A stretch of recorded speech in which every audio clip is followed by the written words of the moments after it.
Good afternoon. My name is Brett Bohannon. I am the team lead for the vulnerability assessment teams for resilience infrastructure protection, and we are here to provide your company support in assessing your capabilities to respond and recover to all hazards. Today, we will be conducting your entry brief to help you better understand the process and the timelines in which we will provide support to your company and the outcomes. Throughout the duration of the process, your company associates will be engaged by the members of my team. Jack Hackman, who is our physical securities planner.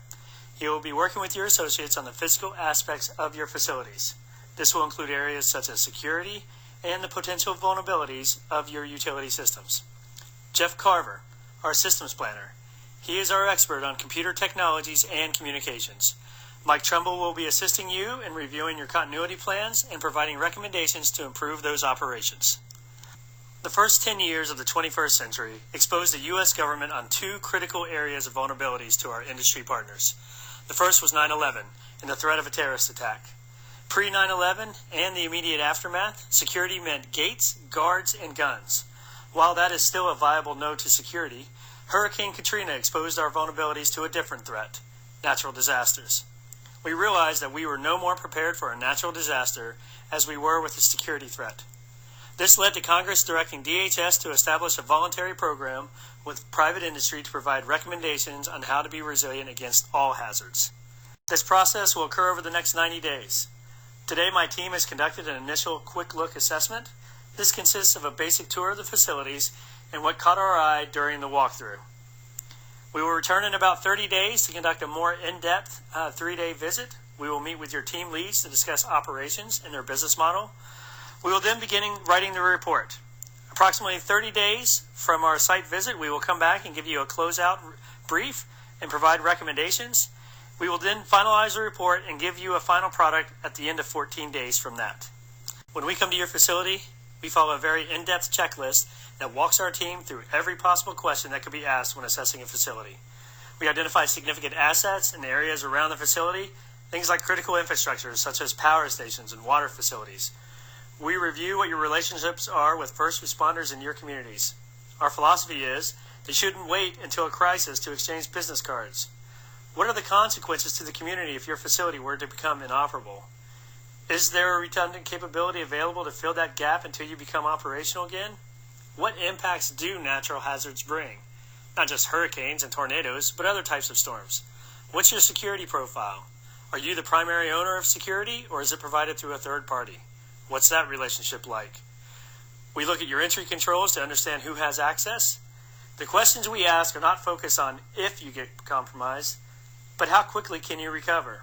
We look at your dependencies. What happens if you lose power, water? Can you still perform? Not everything in our checklist will apply, but we leave no stone unturned. We want you to see yourself as much as possible when we are finished. The more you're able to see yourself, then you are able to know yourself, and then better protect yourself. This is what we understand MSS to be. You're a small, privately held software firm located in Cleveland, Ohio, that supplies tailor-made financial and personnel management software for large and municipal governments in the U.S. and Canada. You generate revenues in the range of $2 to $4 million annually with a staff of 21 personnel. In the last decade, you have settled into the specialized municipal market software engineering role. The senior management team decided to focus on becoming the very best vendor of a municipal software management programming available. This conscious approach allowed the firm to avoid some of the business ups and downs in the manufacturing-based Cleveland and Great Lakes region. The president plans to retire in 5 to 7 years. The firm hopes to obtain a patent in the next 2 years, but you've been waiting for the last 7 years for one to be approved. Overall, the organization seems to be strong and thriving with a positive culture. The firm did suffer a setback in 2004 with a fire. While your recovery from that incident was remarkable, considering you did not have any contingency plans in place, we hope to provide your company some viable courses of action that help you in the event you are in another unfortunate situation. We don't want MSS just to be lucky. This tool helps you rack and stack where you can accept risk. It is impossible to address every issue, but you can apply what resources you have to the most critical areas. By prioritizing the areas in which you are vulnerable, you can resource accordingly to mitigate the greatest threats to you. Understanding your dependencies means knowing what happens to your physical infrastructure as well as your systems infrastructure. Physical takes a look at your utilities. For instance, where are the service connections for your electric and gas? Are they easily accessible? Can they be compromised? Do you have backup services should they fail? Transportation looks for those single points of failure. What happens if the building cannot be accessed because there is a roadblock for several hours? Would this impact services? System securities look at your IT and communications. We will look at the capabilities of your business networks, your emails, your web services, but we will also look at what control networks make your utilities and other physical functions operate. This may not directly involve your company. We work with area providers to understand their service and where there might be potential vulnerabilities that could disrupt your service. Communications no longer means a simple telephone system. That now involves extensive reviews of how your data is managed, how it operates, where it is stored, and who has access to it. An extensive review of the supervisory control and data acquisition systems, otherwise known as SCADA, will help you become better informed about what can happen should they become vulnerable and how that will affect you. No company can be resilient without continuity planning. There are too many various forms of threats to not be prepared. The best investment any company can make in today's economic environment is to include a position in your organization whose job is to develop plans, rehearse them, and most importantly, refine them for all hazards. This planner has to be versed with insider threats, active shooters, cyber warfare, weather patterns, and how all of these can impact your company and your personnel. The critical factor is how to keep your organization operational in spite of the crisis that is occurring. Not to degrade the incident, but as difficult as it was to overcome the fire in 2004, the challenges have become even more complex and even harder to predict. If you consider the events of the last 15 years, 9/11, Katrina, Superstorm Sandy, the Boston bombings, WikiLeaks, the Chinese hacking our systems, identity theft, how fast can you recover when one of these happen to you? It is not enough to simply prevent attacks, but rather, firms must also be prepared to detect that a breach occurred as well as build for recovery, should the worst happen. Today's information systems have become the Wild West for computer hackers. It is an open portal that allows them to enter your company and steal from you without ever walking through your door. A simple analogy would be to remember how vulnerable banks were 100 years ago. Now it is almost impossible for a person to physically enter a bank and rob it. But now they don't have to. If they can access the system, they can rob you blind. Total protection is the combination of prevention, detection, and response. These are interdependent of each other, and they feed into each other. Let's talk about what we saw today. From a physical security perspective, your new server room is much more fire resistant.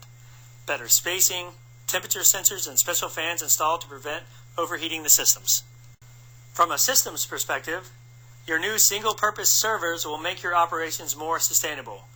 You will not overload your total system, and if one area needs repaired, it will not affect the entire operating system. Purchasing employee laptops is a good redundancy if they need it to work off-site for emergencies. Your phone systems have always had sound reviews for small companies such as yourself. While we do stress the importance of continuity planning, it is commendable how quickly you were able to recover from your fire in 2004. I think that you can take a lot of those decisions and sustain them for future planning. We did notice some water damage in your server room. This could short out your systems. It is critical to identify where the water source is coming from and correct it. It would also be recommended to install some form of fire suppression equipment in the switch room. At a minimum, have a fire extinguisher stationed nearby. What are your plans for future technological platforms? Technology changes about every 18 months. It is recommended to identify new capabilities for web hosting and web services such as cloud architecture. This will help you in addressing your backup plans to make them more reliable and efficient. From a continuity perspective, we cannot stress enough the importance of formalizing plans. We can provide planning guides and tools to aid in your planning. There are also training opportunities provided by DHS to assist your response planning team. It is important to identify authority procedures for when the president's away, especially when he's out of the country. Does the vice president have the authority to make decisions or answer questions in the event of a disaster? Even though you have continued to be the market leader in your concentration, there are signs of new competition coming from the international market. It may be worth considering hiring a patent lawyer to help resolve or expedite the patent process after 7 years. MSS was forward-thinking when it shifted into this specialized field. it might be worth forming another strategy session to determine where your future might be for the next 25 years. In about 90 days, you will be provided a thorough report with recommendations on how to best make your company resilient as possible. In addition, you will understand all of the services and resources that DHS provides to you. This includes information sharing, training opportunities, and how to partner with your state's protective security advisor. The PSA is the DHS representative assigned to your state to help assist you with any questions about the critical infrastructure in your state. These are a list of some of the resources that we use to make sure we are providing you with the most current information available. Thank you for allowing us the time to discuss with you this very important process. We look forward to working with you over the next several weeks. If there are any questions that you may have during this process, please don't hesitate to ask.